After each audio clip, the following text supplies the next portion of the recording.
Hello दोस्तों, नमस्कार। मैं डॉक्टर मनीष सर अपने चैनल में आपका स्वागत करता हूं। आइए दोस्तों, आज हम लोग समझेंगे प्रेरित विद्युत वाहक बल, प्रेरित धारा तथा प्रेरित आवेश के बारे में। तो आइए इसको समझा जाए। आज की टॉपिक होगी प्रेरित विद्युत वाहक बल, प्रेरित विद्युत वाहक बल, प्रेरित धारा तथा प्रेरित आवेश। इन तीन चीजों के बारे में हम लोग इस टॉपिक में समझा जाएगा। ठीक है। तो जैसा कि आप जान रहे हैं कि यदि किसी कैपिटल एन फेरों वाली कुंडली,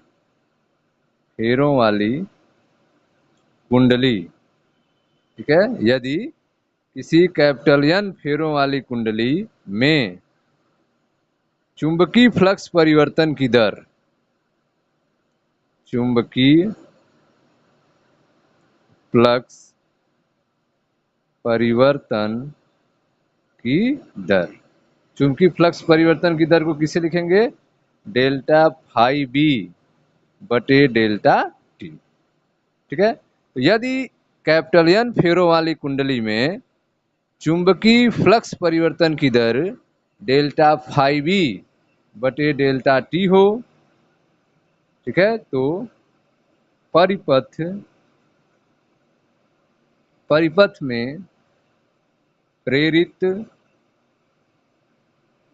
विद्युत वाहक बल, ठीक है, तो यदि कैपिटल एन फेरों वाली कुंडली में चुंबकीय फ्लक्स परिवर्तन की दर डेल्टा फाई बी बटे डेल्टा टी हो, तो परिपथ में प्रेरित विद्युत वाहक बल का सूत्र आप क्या पढ़े हैं? E बराबर minus N delta phi B बटे डेल्टा टी। ठीक है। प्रेरित विद्युत वाहक बल कितना होगा? E बराबर minus N delta phi B बटे डेल्टा टी। यहाँ पे जो ऋण चिन्ह आप देख रहे हैं, यह प्रेरित विद्युत वाहक बल के दिशा को बताता है। ठीक है। यहाँ पे ऋणात्मक जो चिन्ह आया है, ऋणात्मक चिन्ह, यह क्या बताता है? प्रेरित विद्युत वाहक बल की दिशा को बताता है। ठीक है। प्रेरित विद्युत वाहक बल के दिशा को बताता है। ठीक है। अगर केवल मान की भी बात की जाए, ठीक है, अतः प्रेरित विद्युत वाहक बल, प्रेरित विद्युत वाहक बल का परिमाण क्या होगा? केवल मान, परिमाण, तो E बराबर हो जाएगा आपका, माइनस नहीं लाइन लिखेंगे, N delta D phi B बटे डेल्टा टी। यह प्रेरित विद्युत वाहक बल का मान हो गया। E बराबर एन डेल्टा फाई बी बटे डेल्टा टी। ठीक है। यह आपका पहला मिल गया, प्रेरित विद्युत वाहक बल। अब हम लोग देखेंगे प्रेरित धारा के बारे में। ठीक है। तो प्रेरित धारा को देखते हैं। तो यदि कुंडली बंद हो, कुंडली कैसी हो? बंद कुंडली हो।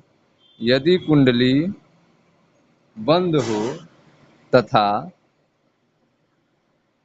इसके परिपथ, ठीक है, तथा इसके परिपथ का संपूर्ण प्रतिरोध, परिपथ का संपूर्ण प्रतिरोध कैपिटल आर हो।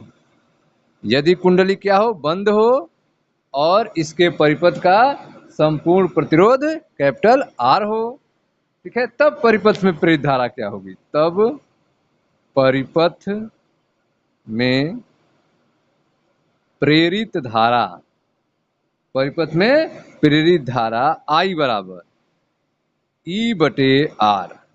परिपथ में प्रेरित धारा I बराबर क्या हो जाएगा? E बटे आर।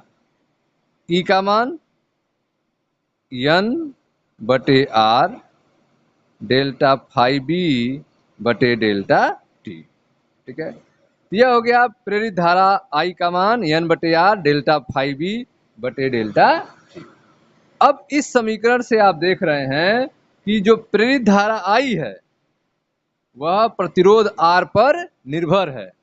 प्रेरित धारा I प्रतिरोध R पर निर्भर है, ठीक है, जबकि प्रेरित विद्युत वाहक बल परिपथ के प्रतिरोध पर निर्भर नहीं है।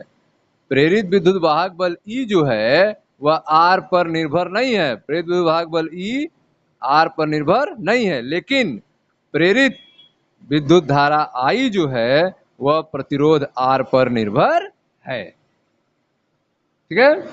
I बराबर है N/R डेल्टा फाई बी बटे डेल्टा टी, ठीक। यह हो गया प्रेरित धारा। अब हम लोग देखेंगे प्रेरित आवेश के बारे में। प्रेरित आवेश क्या होता है इसको हम लोग समझेंगे। तो आइए समझते हैं प्रेरित आवेश के बारे में। ध्यान समझिएगा। प्रेरित आवेश,